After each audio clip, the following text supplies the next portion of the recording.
I talked about this manga several times before, but my first recommendation is Crossplay Love, Otaku, and Punk. Shumei is this guy on the upper left, a little silhouette of the guy on the upper left. He's in love with a girl who works at a maid cafe. He's in love with this blonde girl right here, right? One day he's walking down the street and he looks into this building and he sees the most beautiful girl ever.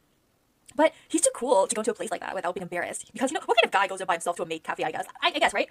But, however, he has experience. He has experience with makeup and wigs and fashion.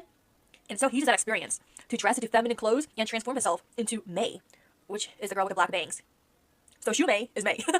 And so he can finally walk into the maid cafe and meet the girl of his dreams, Hana.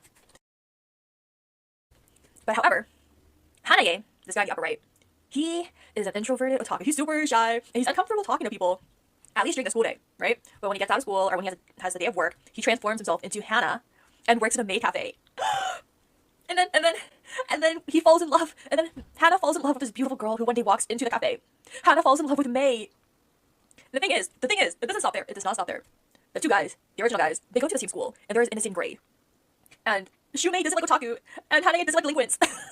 So if you think of this as like the love square of Miraculous Ladybug, you know how like Marin and Adrian have their personal selves and their superhero selves, and it's a whole love square. It's the same. It's something very much like that, but with crossplay love.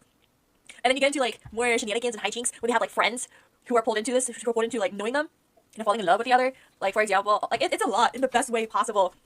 And they're slowly figuring each other out. They're slowly thinking, oh my god, why does this guy look so familiar? Oh, he has a sister, or he has a cousin, or they know each other somehow. There's this part in chapter 1, or in volume 1, where the two bond over having to protect their hair from the wind because they're both wearing wigs and they don't want their wigs to fly away in the wind. It's so funny. I love that for them. I love me some cross-dressing mangas.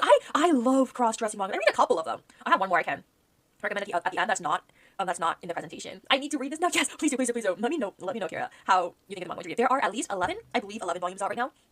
And it's all really good. They're beautiful and they cosplay. And it's not even just those two are good with makeup. It's like other characters too. And I highly, highly recommend this one. It's still ongoing, so it's not completed yet. But I do recommend reading it.